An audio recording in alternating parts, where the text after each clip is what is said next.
everyone. Welcome to Backyard Pet Talk. I am Shannon Riley, the host.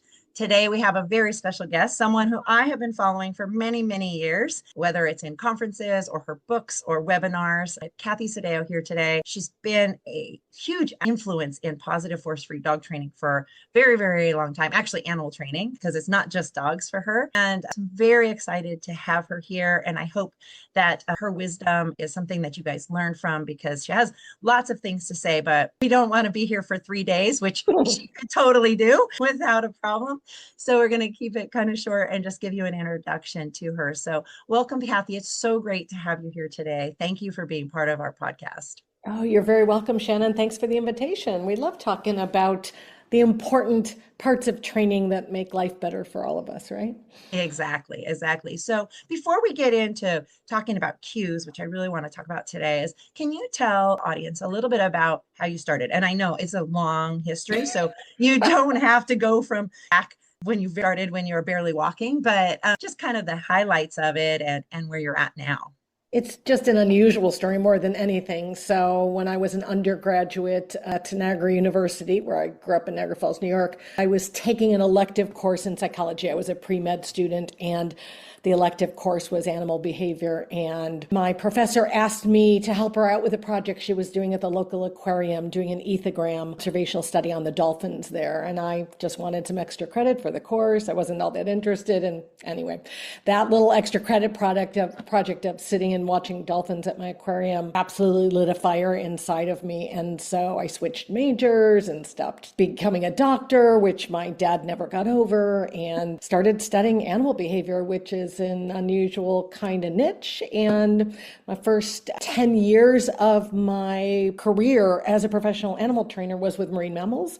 So trained dolphins for the United States Navy, worked at the local zoo where I live now, Point Defiance Zoo and Aquarium in Tacoma as a marine mammal trainer and biologist. Worked at the University of Hawaii when I was a graduate student teaching sign language to dolphins. So I had this really cool early training career working with marine mammals in a variety of different settings. And then in 1996, I switched to training dogs. And so for almost 30 years, have been taking all those skills I learned training marine mammals to do pretty complicated tasks and incredible cognitive skills, and now work with pet owners as a behaviorist, as an applied animal behaviorist, helping them try to resolve behavior concerns they have with their pet dogs, using all the same skills I did back when I was a marine mammal trainer. So it's kind of an unusual background, but it really informs the training choices that I make when I'm working with folks and their pet dogs. And it really guides along, just like the late Karen Pryor started too, is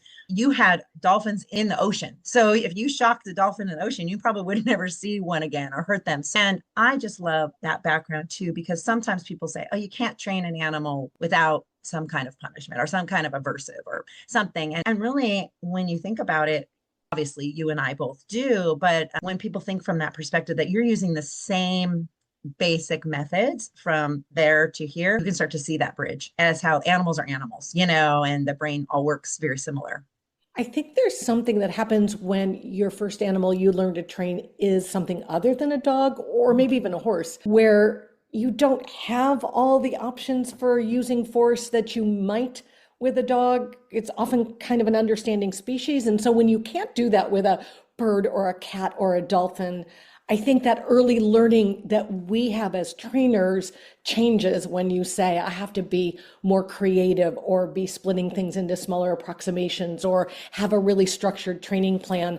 All of those things that you have to think a bit more careful about when you can't rely on, well, I'll just make them. It just changes the conversation. And I still, again, I've been doing this for 40 years. I still find it fascinating, right? I agree. I mean, what I love about being a force-free positive trainer is my creativity that I get to do. So I come up with a particularly dog, because that's what most people want us to help with. They can be another species and they don't respond the same way that 90% of the other animals respond. Mm-hmm. And then you have to really start to go, okay, is this something I'm doing? Am I not being clear? Do I need to make it into smaller pieces? Or do I need to come at this from a different angle for this particular animal? So I think that's actually what makes it so I now get bored, because if I was always doing the exact same thing, I don't know if I would still be doing this, because I started doing this in the late 90s as well. And I don't think that I would still be as interested as I am now because I didn't get into this field to hurt animals. It was to help them. So if anybody wants to know more about, I'm sure you can find out more about Kathy because her fight is fascinating. But we want to talk about cues today and what cues are. And part of the reason I invited Kathy to be here is because I feel like she's like the known expert of cues. There are others out there, but I think that you really speak a lot on it. And like you said right before we met you today,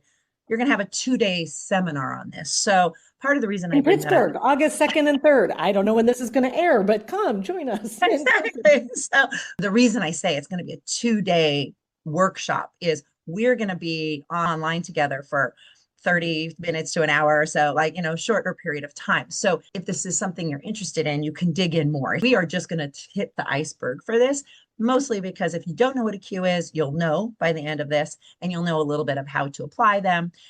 But they can get really complicated and very interesting. And the way that you teach complex behaviors is by having more complex cues. But we're just going to do kind of beginning level today. So if anyone's listening and they get interested, they can always find out more.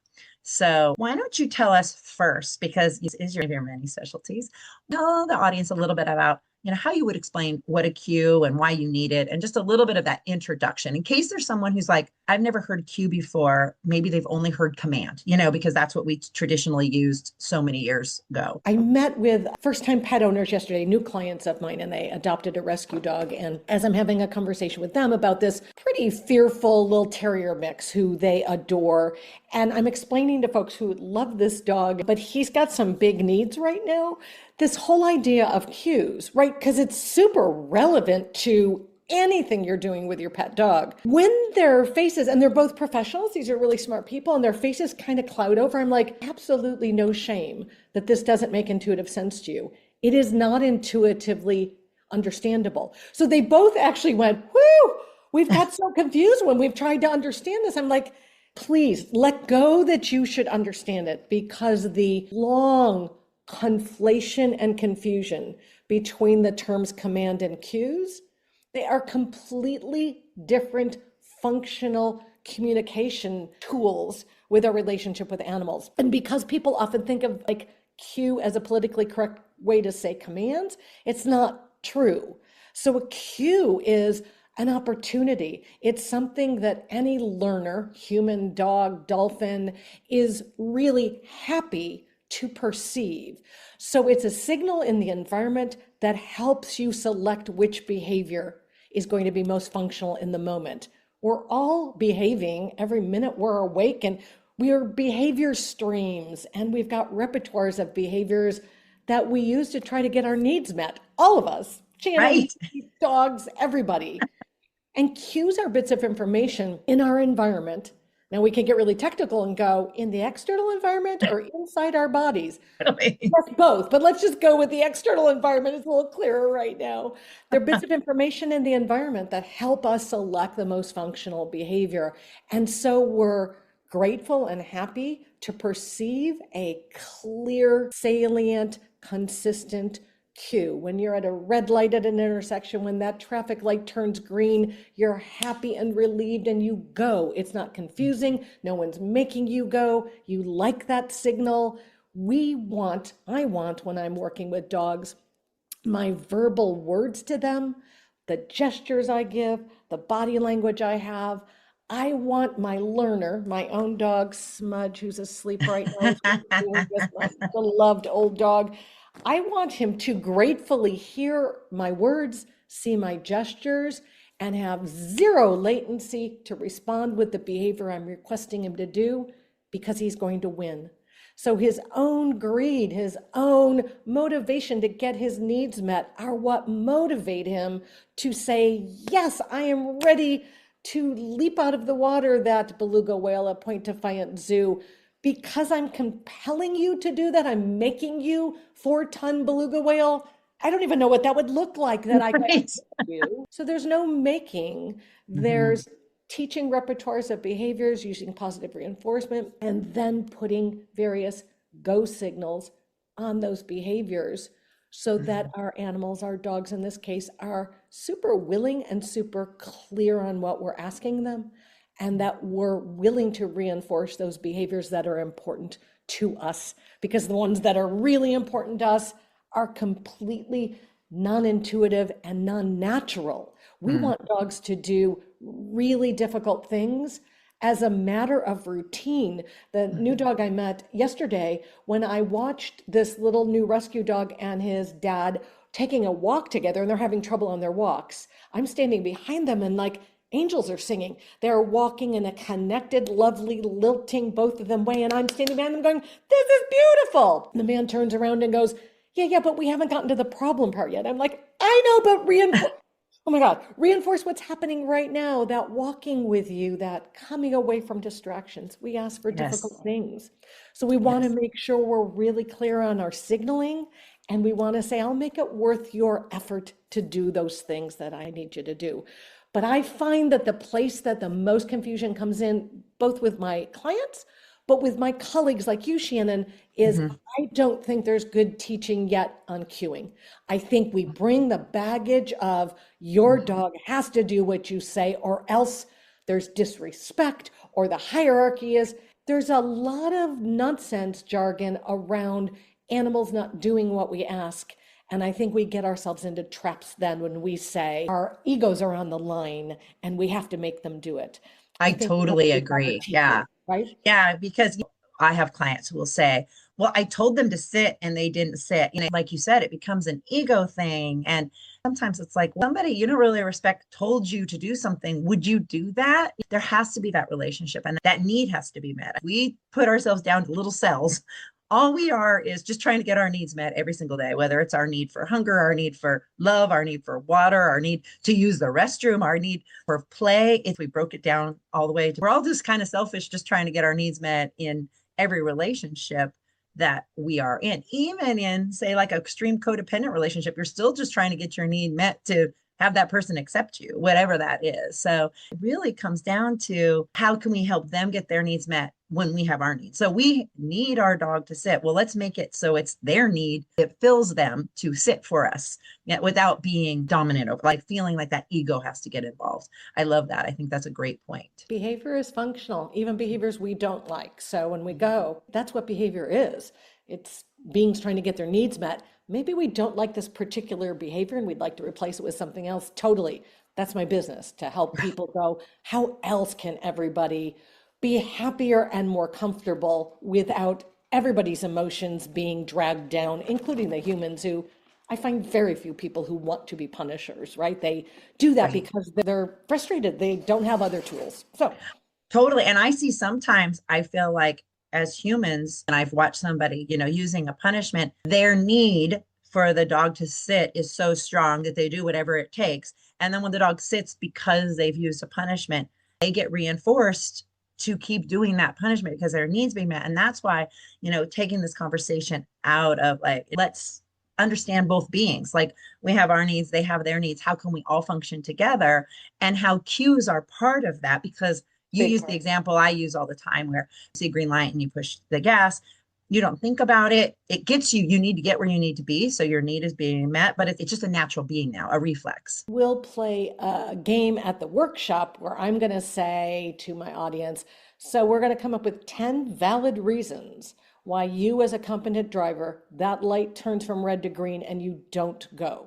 Give me reasons why that might be true, because there's lots of reasons. Totally. You're out of gas, you're distracted, I mean, there's a lot of reasons why that might happen. And all of those reasons also apply to dogs when you give what you think is a familiar cue. And I'm going to tell you, very often, we're terrible at our consistency on giving verbal or gestural cues. We're super sloppy about it. So I didn't Yes. get away with that as a dolphin trainer, but you know what? Right. We get away with it at dogs because, like, close enough, not close enough. Is Same that word every time, same exact gesture every time. And if your dog doesn't respond, it's because you're not very clear communicator. So that responsibility is on us. for sure? And you can see that even like a green light is very clear and a red light is very clear. You can see that even a yellow light might not be as clear. For some people, that means speed up, and some people that Right. means slow down.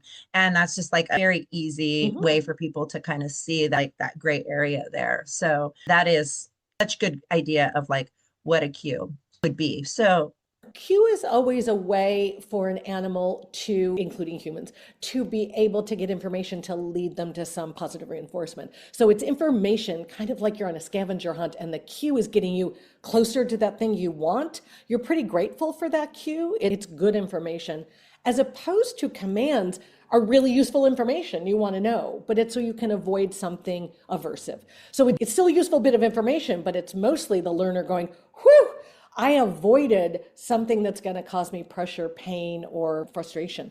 So that difference in sort of the emotion that goes along with cues and commands, that's an important part of the work we do. 100%.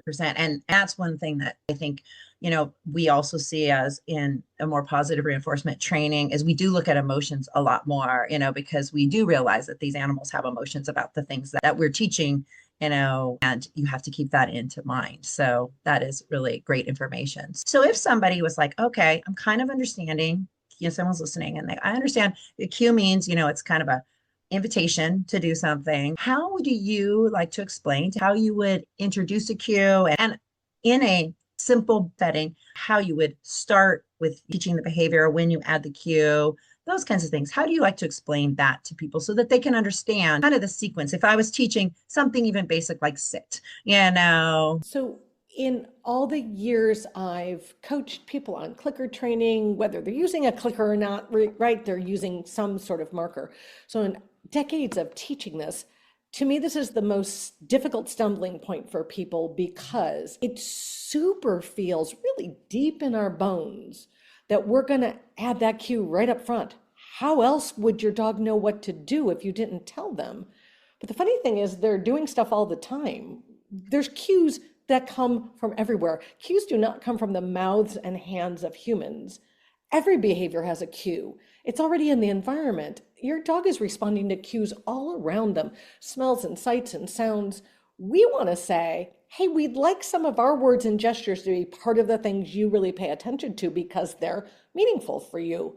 But the catch for that is, I actually want to teach you, my beloved dog, the behavior first without a cue. And this is what's really challenging for folks. They're like, how would you teach a behavior without telling them what to do? Well, we're going to use our clicks and treats, our reinforcement, to be able to capture or shape a behavior. If the dog's already doing the behavior like a sit or a down, by far the easiest way in my experience is to go, I'm going to click you when you're going to do it anyway. I'm going to get good at anticipating when you're going to lie down on the fluffy bed next to my computer smudge, and I'll click when you lie down.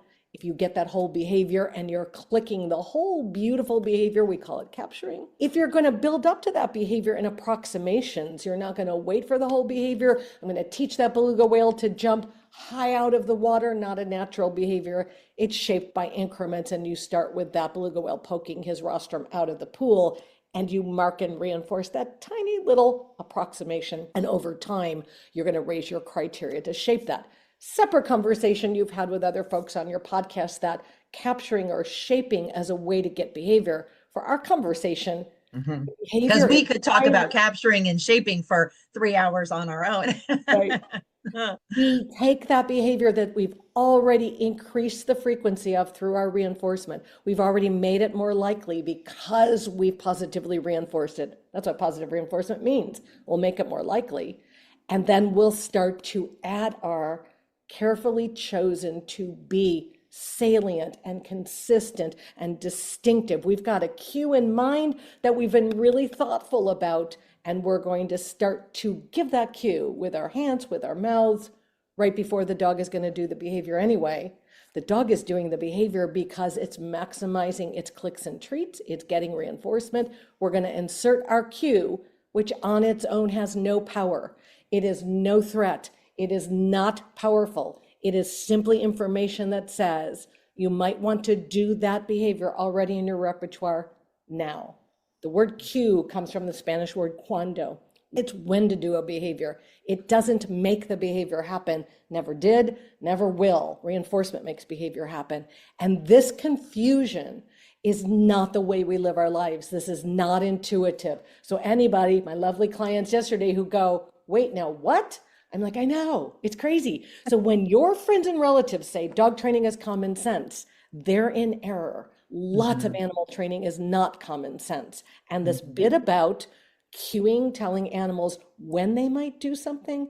I drive a standard car. I'm an old school girl and I'm not giving it up until it dies. So when that green light turns on from the red light, if I hadn't learned to drive a standard car and to keep it in gear as a separate skill, learning to drive that stick shift car, that light can turn green all it's on and I can't go. I don't know the behavior. I've got to learn the behavior in an empty parking lot without traffic lights first. Then the when to do it, when to go forward with that car in first gear, that comes later. Cueing comes later in the training sequence than anybody thinks makes any sense at all. And It every is trainer true. listening who's ever taught a group class is holding everybody at the gate to go, not yet. Not Exactly. yet, week one, students. We're not adding the cue, week one. Yesterday, I had my week one puppy class, and I'm like, okay, do your dogs have the behavior of sit? Because, most people have lured the sit by the time they get to a week one puppy class. And so I go around and I'm like, I don't want to hear the words yet. I just want to see if your dog knows how to do it. And I go around and I check. And then if the puppies look like they're fairly fluent in sitting, which yesterday happened to be a class that they were, sometimes that is not true. Then I say, okay, now we can start adding that cue. And we're not going to say, sit, sit, sit, sit, sit, sit, like also give them a chance to process because you are putting a foreign language into their head. If they're not born knowing English, none of us are born, we have our language.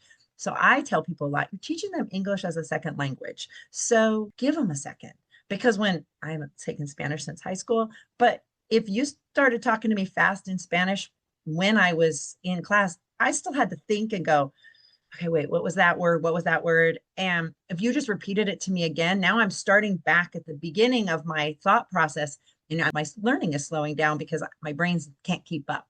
So, yeah. My new clients yesterday, I actually might use the video they sent me. I'll ask for their permission, but I've never seen new pet owners repeat the cue as many times as they did, maybe 9 times in 10 seconds.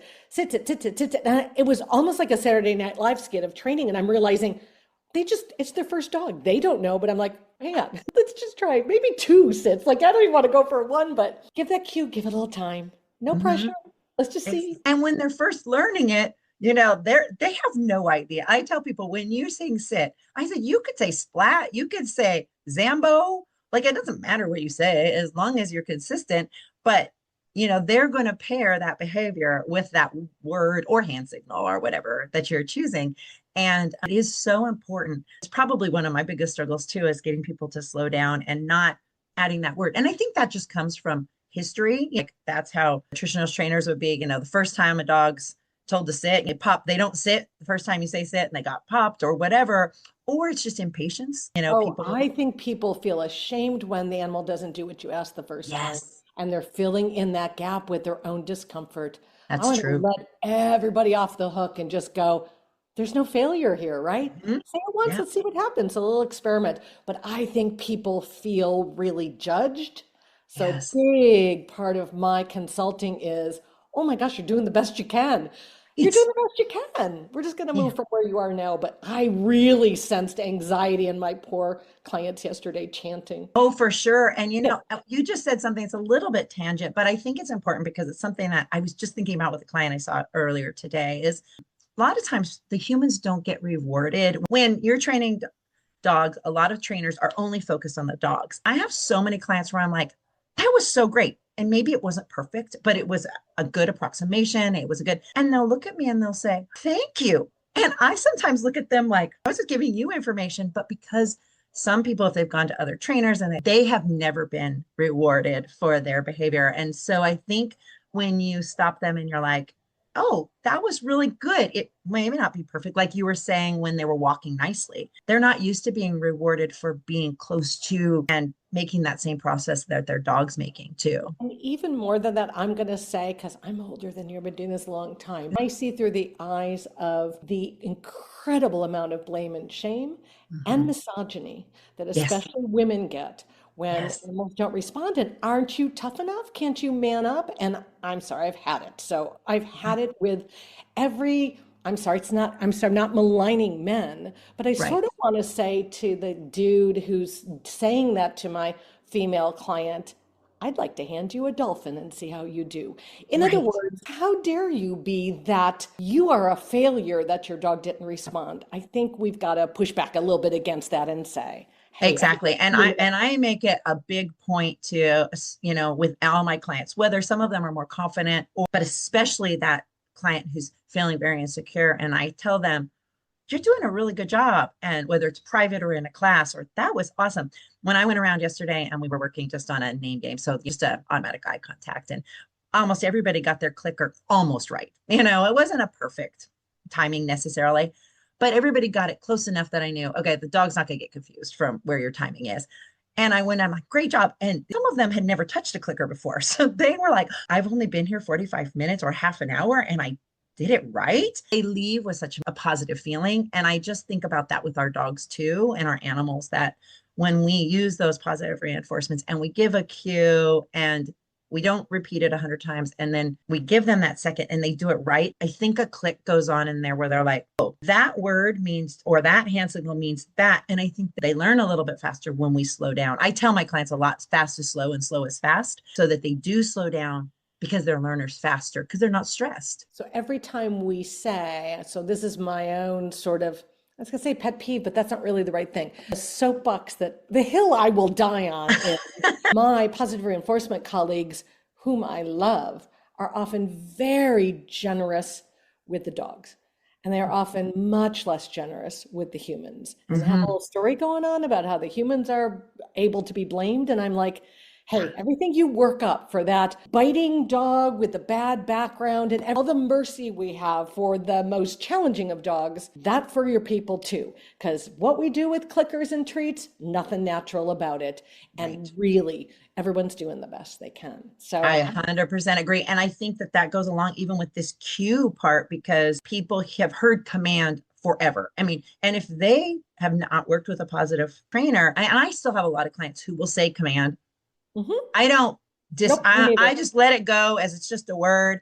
I repeat cue. Sometimes they start to pick up and they change their language. As long as they're changing their mindset of what that word means to them, I don't care what it says. And I think when they start to realize it, which is why I wanted you to be able to talk about these cues, is when they realize the animal needs to know the behavior first. And how I kind of really lower when somebody's confused, I said, you're basically labeling that behavior, And so I just tell them, you're going to make them do whatever this behavior, whether it's with a lure or capture or shape or whatever your skill set is, or whatever that animal is capable of doing. You're just labeling it. And when they start to go, oh, and then you can ask for it, it also takes that pressure away that they have to do it right, because now they're just putting a label on it instead of telling the dog, what to do. absolutely. I think that that's where, when people understand the mindset of cues, and like you said, a lot of colleagues that I just love, but there's a lot of pressure on those humans, and humans come from all shapes and sizes. Some have never had a dog, some have had lots of dogs and they've trained a certain way. And training this idea of a cue, when it first was transitioning, it got real, sometimes it felt a little harsh, like people got mad, like you can't use the word command if you're a positive trainer. And I just got over that really quick, because I was like, it's just a word. I mean, it's just like you could say splat instead of sit. It's just a word. It's how we put the meaning towards it. I mean, there are some words that have inset meanings in our vocabulary that we don't want to say, but command and cue isn't going to cause World War III. I'm never going to call out a client on that as well yet. Right. Yeah. Our work we do is a science. And so to be wishy-washy about those being equated, I'm not being pedantic with my clients. Right. But they are very different functional words as science. So because we have conversations with other scientists, especially around the world, that English, cue command. I used to teach around the world before COVID. I don't travel as much now, but I do want to keep the distinction. For sure. It's really important. I know you were saying the same thing, but I don't want to go. Totally. Yeah, I'm not, like, I still encourage and I still say cue even to my clients. But if I'm talking to a professional, if they say command and it's a professional, my brain goes, maybe they don't understand positive reinforcement as fully as I thought. Maybe there's a little bit of a misinformation, like you said, from that science perspective of, let's make sure we're on the same page of what we're talking about, because you're up a conversation about what you mean by that. Because with cues, the other big piece of it that's counterintuitive is the animal can say no thanks. So there's the option to not do it, which is heresy in traditional dog training. How dare you ever let an animal not to do something? But exactly. And that's actually a really Yeah, that's a good point to talk about because sometimes people will say, well, commands came from that traditional way of your dog didn't have a choice. Yeah, Mhm. they didn't have a choice. I have senior dogs too. My lab's almost 16 and my Jack Russell's almost 14. So that once they knew all of these behaviors that they learned over the many years, if my dog said no, I didn't go double down on them. I asked the question of why. Why are you not wanting to sit right now? Oh, maybe because the cement's really hot and you actually don't want to be on there anymore. Why don't you want to lay down? Oh, because it's cold tile. Or maybe you're not feeling very good, or maybe you're hurt. So that's also what I like. And you can have a little conversation about cues as how is like they're an invitation to do the behavior. If you have done a fluent job of teaching them and they have total fluency and it's something they enjoy. I mean, if it's a behavior you're asking them to do that they don't really enjoy or there's a problem with, but that cue, if you've trained it well, it's almost a reflex like us pushing the gas. And if we don't push the gas, what is the reason, like you were bringing up? So I'm going to nitpick a little bit because That's it's perfect. not a No, it's reflex, it's just not conscious. And those are yes. super different things. Mm-hmm. Very few things are reflexive. Mm-hmm. Lots of things are unconscious, but they're still operant behaviors, right? Yes. They're not reflexive behaviors. And the reason I'm saying that is if they were a reflex, they're not sensitive to rewards and punishments. And so just Right. I'm a Right. real nitpicker about the word reflex because if it is reflexive, it takes it out of our operant conditioning clinical Yes. skill set. Mm-hmm. Lots of things are super fluid habits, Mm-hmm. so much so that we're not really conscious of those habits. Absolutely. Mm-hmm. When I was training dolphins for the military. So this all sounds very lovely for pet dogs. And I know that people are listening going, but don't animals sometimes have to do a thing? Well, when the Navy dolphins are detecting mines in the open ocean for the Navy, that's super important. When the guide dog is walking through a busy city street with their blind handler, these are important behavior repertoires, but they're still fluent and reliable, even though they're, quote, only reinforced with positive reinforcement. You can build very durable, deeply predictable habits with positive reinforcement, even in difficult environments. And that seems counterintuitive, but that takes the creativity and skill to apply. I can't make you do it through force, but I can really make you want to do it despite Navy dolphins. Your food fish are swimming around you. You can eat whenever you'd like. I'm reinforcing you with thawed fish on the boat I'm standing on. Why would you ever do this? Because we built up those behavioral habits over many months and years before we sent them off to say, okay, you're ready to go do the work in the real world right now. So I guess I just want to make No. sure we're understanding that we're in the habit creation business, even when things are challenging. And I have a colleague that calls it the elk recall. When a beginning student says, but my dog chases elk or bunnies or squirrels, and I'd like them to recall off of that. And I say, great, I love teaching a reliable recall. That is my wheelhouse. We don't start there. We don't start there with the elk. We're going to start in the beginning. And they're like, what? No, we're going to build up to that. So I'm not sure Yes. everybody who comes to a trainer understands we're going to gradually build up to those challenging situations. I love that point that you made because sometimes I tell people don't go from kindergarten to college. Like we got to go through all the steps. So you have to go through every step to get to that place. And we can get to college, but we got to go through every step of the way to get there to have that habit. And I just love that too, as we're habit builders, that is Yes. essentially what we are doing. And so then you create that habit. And then if you've created a really solid habit, that's when at least for me, I can say with my dog, it would be like, wait a minute, you Mhm. didn't respond how you almost 99% of Right. the chance respond. I don't go into, which is what traditional kind of training would have been. Why didn't you do it? You're a bad dog or you're a bad animal. I'm going, that's unusual for you. And why or is that happening? Are you scared? Are you anxious? Are you distracted? Or are you hurt? Mhm. Is something going on? And so that's also a big piece of positive force free training that I don't think people always understand too, is that we're reading it, looking at the whole dog for all the different, things that they do. So, Valuable information if I don't take it all personally. If I take it yes, all personally, then it's something else. But if I go, oh my gosh, I need to know why you're not willing to sit. Oh, that's super important. I might have to call the vet. I think that your back is bothering you again. But you're not going Exactly. to have access to that information if you're busy. And I'm not saying other people, I'm saying me, where I'm, Right. oh my gosh, I'm on stage with a dog. I've got an audience. People are watching me like I'm some kind of expert and the dog isn't doing this thing. I need to get over myself and go, hey, be present with that dog and understand what's going on. This is not a reflection on my own ego. I'm saying that because sometimes it really feels like it is, right? I was just going to say that happens when I have done workshops or if I'm even teaching a class and Yeah.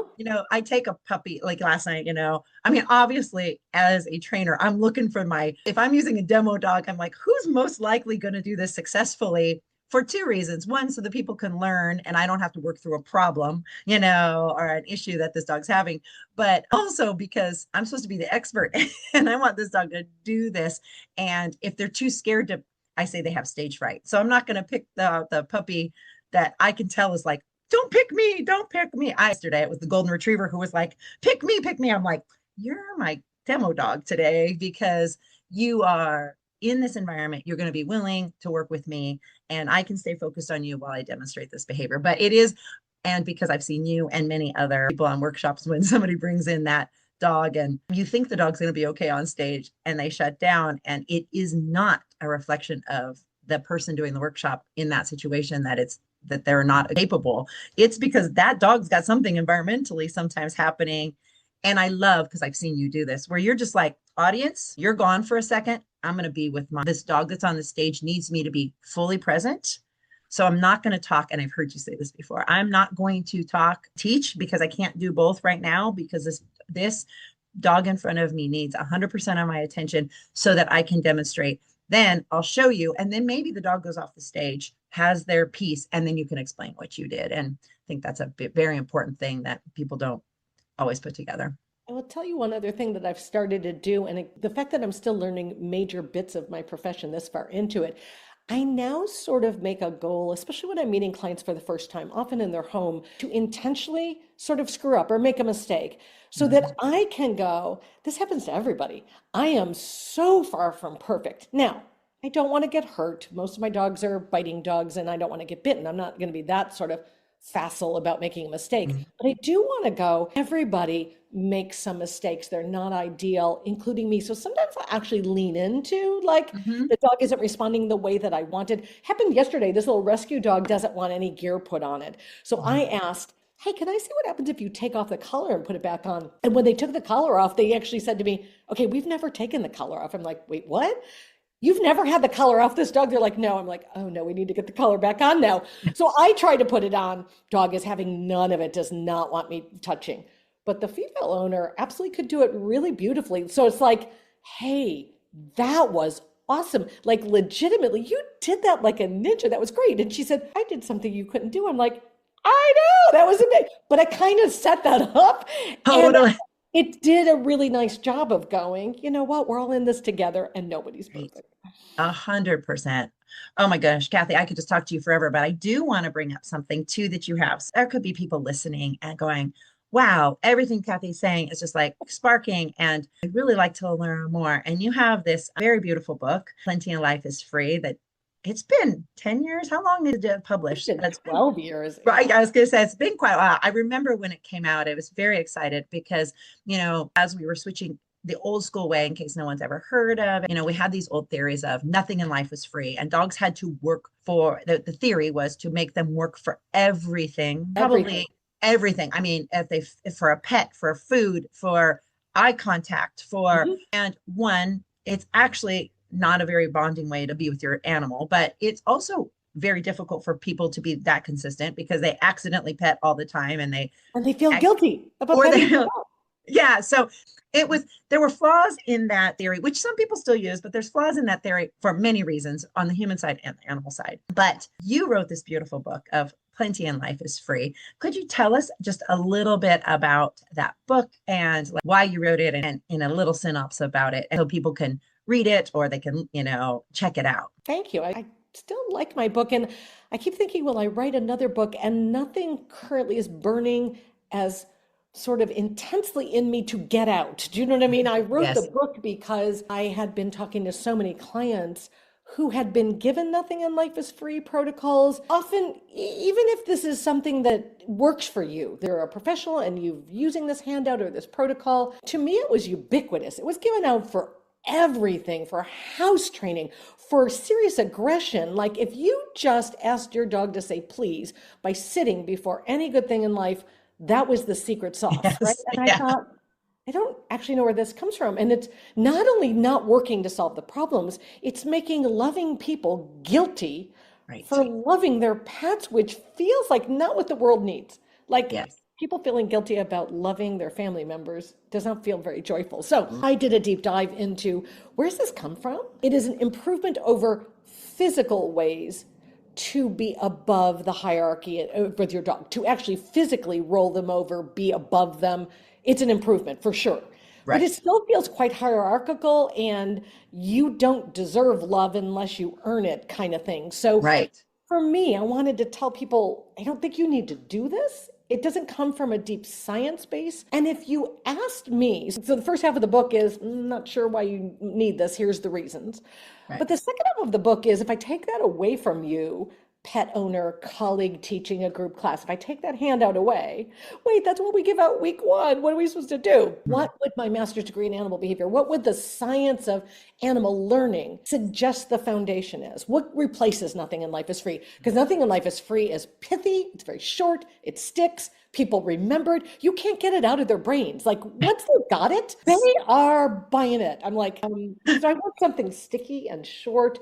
And for me, that goes back to that creating people who have habits of positive reinforcement, developing in the people the habit of saying yes and paying over and over and over again so that they become reinforcers.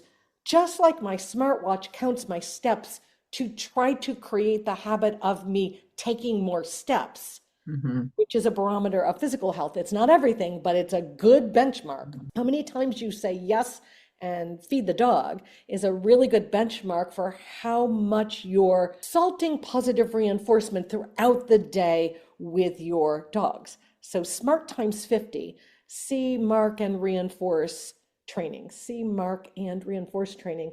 SMART times 50, try to do that 50 times a day with your dog. Yes, 50, it's not a typo, a lot. Yeah. To be able to have that happen, that you and your family would, with every dog, say, yes, here's a little piece of food, or other positive reinforcement, but beginners start with food 50 times a day. It's aspirational. It turns you into someone looking for opportunities to reinforce. Just like when you're counting to 10,000 steps, you might park away from the shopping center to go, oh, I'm going to get some steps in here.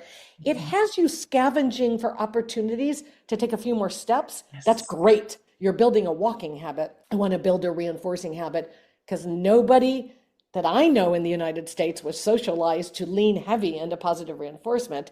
Makes We sense. lean heavy into nitpicking and finding everything wrong with everybody, ourselves and everybody else. So it's really Yes. a little countercultural to say, no, I'm going to Mhm. become a positive reinforcer for this dog in my family because I'm going to create really good habits in both of us that way. So I the agree. book Yeah. then picks up SMART times 50 as a practical replacement for what are we supposed to do without nothing in life is free. Exactly. And when I teach people about, especially if I have someone who's come from traditional and they're wanting to learn, I said, really what you're starting to learn is how to look for more yeses and stop Mhm. looking for all the no's, Yes, because we're so trained at looking at no, no, no, no. And we pay more attention actually to the things we don't like. And we forget to reinforce the things we do like. absolutely. And so I say you're learning to look for the yeses. And Mhm. then when there's the thing that you're like, well, I don't really like that, then you have to be creative and say, okay, well, what can I replace that with? But when you Absolutely. start looking for those yeses more frequently, you do start to look at things more quickly. Like your client yesterday who was walking, Yes, they yes, would have, yeah, those beginning, like, oh, yes, yes, yes, yes. They may or may not, depending on the situation that they're dealing with. By the time do they get to the problem that they were saying you haven't got there yet, if they've looked at so many yeses that there might not even yes, be a problem that's because the exactly right. yeah. And so, but if you're only waiting, so the dog's walked nicely for 5 blocks and you've That's right. given no information and then they do Exactly. the thing and you're like, no, no, no, you've actually just given more attention and technically reinforcement because they're getting something from you. for Oh, doing the no, thing you don't even want them worse. to And do. we won't go too far into this behavior issue, but the behavior Totally. issue is balking, meaning that dog stops walking. And so when Uh-huh. the dog plants himself and says, I won't walk, they then jolly him up with food. Yes. So the only Yes. time the dog's getting food is when he stops. Right. So Exactly. But it's yeah, we won't go. exactly the yes. Yeah. And we go, I see where this is not intuitive to be feeding him for the right answer because we take for granted the right answer in everybody. But Exactly. I have found, like, even as in my human, situations, I have a daughter with autism. And if I'm tired or overwhelmed, I find that I forget to reinforce like the good things she does. And then I'll be like, oh, you forgot to, do something. And I'm like, yeah, but I missed when she did this right and she did this right and she did the right. And I have to look at myself and go, well, I sort of screwed that up because I got overwhelmed and busy and distracted. So you're I human. ignored her good stuff. And Mhm. then the only thing I noticed was the thing that annoyed me. And then I say something to her. Well, that doesn't feel good to her. And it actually doesn't feel good to me either. But again, we make mistakes because we are human. And then we Absolutely. start back over. And just like we can with our dogs and how we can with my daughter, I can go, okay, well, tomorrow morning I'm going to do it different. Or now I'm going to do it different. And maybe noon. And I'm like, okay, I'm screwed up this whole morning. So we're going to reframe my brain, look for those things. And it really is about having some systems in place to just normalize that this is the thing we're going to try to do and see what happens. And when I've been able to do that in my life or help clients do it, it just feels like a lighter, more cooperative way to live. It's a hard world for all of us. I mean, we've got a lot going on. And so everything we can do to kind of, I don't know, work on things together feels much more how I want to spend my life than being adversarial with everybody and everything. It's not a conflict I want to create with my dogs or my clients or my colleagues. I want to go, hey, we can have conversations about this and we can. I agree. And I have reflected back of because I'm a crossover trainer like most people, because I started training in the late 80s, and I was a teenager and I just did whatever they told me to do.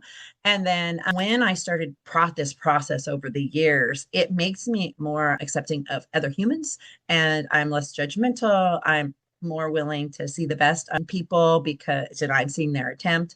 I have boundaries for other things, but you start to go like, that person did the best they could in that situation, or they're doing the best they can. And it helps your mindset. And I think it's less stressful to live that way in general overall. Absolutely agree. Well, I don't want to keep you all day, even though I could. And I'm super happy that you're here. Is there one last thing that you would like to share with the audience? I would say the same thing I said. I'm just using as an example these lovely young people that got this new little, oh my God, I wish I could show you a picture of this dog, Benny. He is adorable little scruffy faced terrier mix. Oh my God, my heart. But as they're new to this, and Benny's got some issues, what I say is I leave them and they're feeling a little overwhelmed and they're so smitten in love with this dog. And I say, continue to be super curious. Our profession, dog training, it's kind of a mess here in the United States. There's lots of options for information. When they say to me, oh, we're getting all our information off YouTube, I'm both like happy and mortified at the same time. I'm like, Yes, oh, which you do? Okay.